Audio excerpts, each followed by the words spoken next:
দ্বিতীয় বিশ্বযুদ্ধ শেষ হবার পর সারা দুনিয়ার মানুষ ভেবেছিল যুদ্ধের ভয় হয়তো এখানেই শেষ, কিন্তু বাস্তবে তখনই শুরু হলো আরেকটি ঠান্ডা যুদ্ধ, কোল্ড ওয়ার। যুক্তরাষ্ট্র আর সোভিয়েত ইউনিয়নের লড়াই ছিল কে কাকে ছাড়িয়ে যাবে, আর এই লড়াইয়ের সবথেকে গোপন আর ভয়ঙ্কর অস্ত্র ছিল মানুষের মন। দুই দিকেই তখন একটাই আশঙ্কা, যদি শত্রু দেশের গুপ্তচররা মানুষের মস্তিষ্ক নিয়ন্ত্রণ করতে পারে, যদি তারা হিপনোসিস কিংবা ড্রাগ দিয়ে কাউকে অজান্তে হত্যা করতে বাধ্য করতে পারে। আর তাই সিআইএ ভাবল, যদি প্রতিদ্বন্দ্বীরা পারে তাহলে আমরা কেন পারবো না। আর এ থেকেই জন্ম হয় MK আল্ট্রা প্রজেক্টের। প্রথমে এই প্রজেক্টের নাম ছিল প্রজেক্ট ব্লুবার্ড, পরে এর নাম বদলে হয় প্রজেক্ট আর্টিচোক। 1950 সালের দিকে সিআইএ মেমোতে লেখা ছিল, শত্রু গুপ্তচরের মুখ থেকে জোর করে সত্য বের করতে হিপনোসিস, ট্রুথ সিরাম, আইসোলেশন ব্যবহার করা হবে। প্রশ্ন ছিল, একজন মানুষকে জোর করে খুন করতে বাধ্য করা যাবে? এইসব প্রজেক্টগুলোই পরে বড় হয়ে MK আল্ট্রায় পরিণত হয়।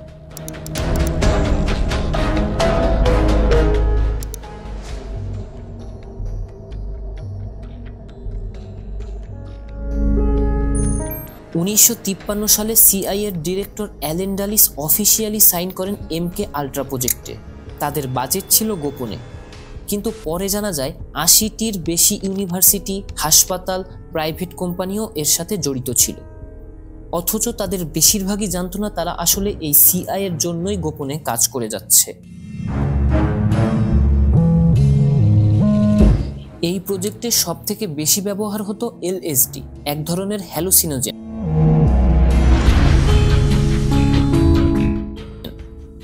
সিআইএ ভাবলো LSD দিয়ে মানুষের স্মৃতিকে মুছে ফেলা যাবে, মস্তিষ্ক পুরোপুরিভাবে রিসেট করা যাবে, তাদের নতুন মতাদর্শ ঢোকানো যাবে।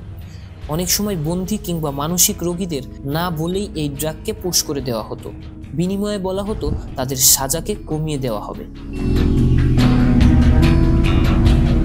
After World War II, the tension between the two emerging superpowers, the United States and the then Soviet Union, was at an all-time high.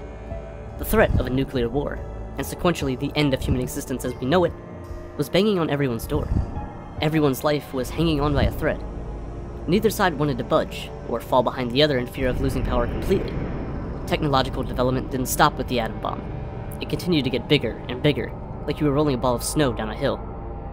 At the beginning of World War II, we were still using mediocre biplanes. By the end, we had fighter jets, Superfortress bombers, new technology. It was like when radio turned to television, a complete shift in focus. It turned from bombs to chemical warfare to more biological weapons, weapons that could enter and change the mind itself. The most dangerous weapon is information.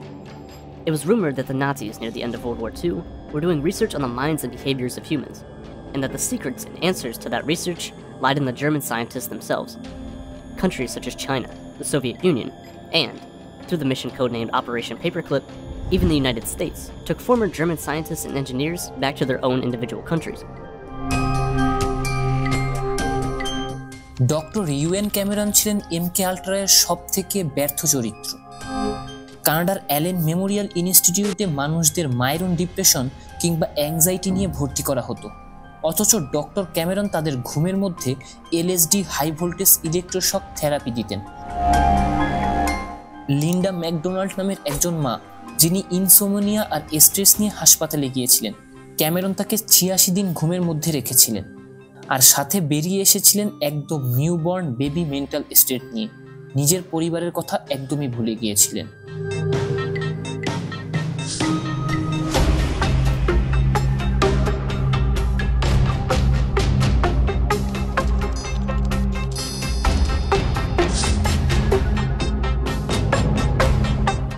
San Francisco R new York সিটিতে CIA বানিয়েছিল এক গোপন safe house.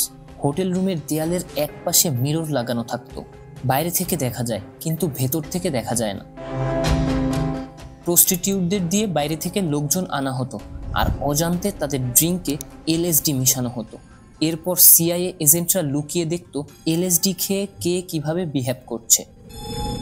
কিভাবে interrogate করলে গোপন কথা বের করা যায়।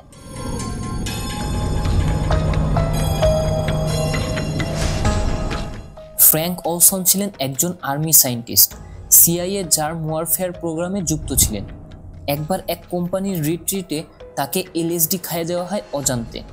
পরে তিনি প্রচণ্ডভাবে মানসিকভাবে ভেঙে পড়েন এবং সাথে সাথে পদত্যাগ করতে চেয়েছিলেন। কিছুদিন পর রহস্যজনকভাবে নিউ ইয়র্কের হোটেল থেকে পড়ে মারা যান।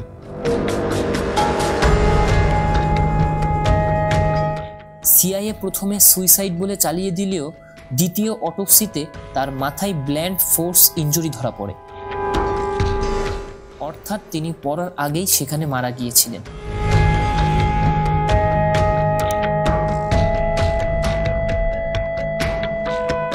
এখনো অনেকেই বলে থাকেন ওলসন সত্য কথাটা ফাঁস করতে চেয়েছিলেন, এজন্যই তাকে পৃথিবী থেকে সরিয়ে দেওয়া হয়।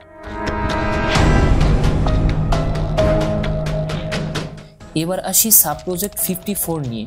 এই প্রজেক্ট নিয়ে বেশি কোনো ডকুমেন্টস খুঁজে পাওয়া যায় না। বলা হয়েছিল নেভি সাব অডিবল ফ্রিকোয়েন্সি দিয়ে মাথার কনকাশন তৈরি করতে চেয়েছিল, এমনকি মাঙ্কি কিংবা প্রাণীকে রাডার সিগন্যাল দিয়ে ঘুম পড়ানোর কাজও চলেছিল। কিছু এভিডেন্স বলে এগুলো হিউম্যানের উপরও টেস্ট করা হয়েছিল।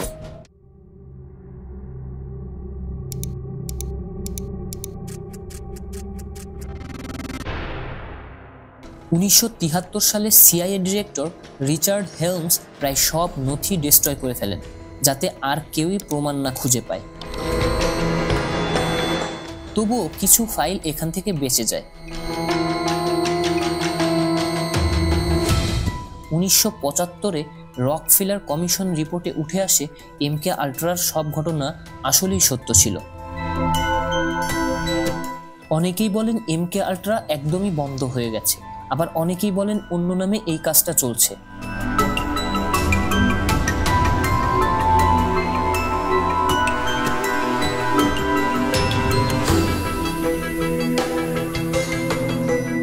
প্রজেক্ট ব্লুবার্ড থেকে আর্টিচোক, তারপর এমকে আল্ট্রা, আবার এমকে সার্স কিংবা এমকে অফেন।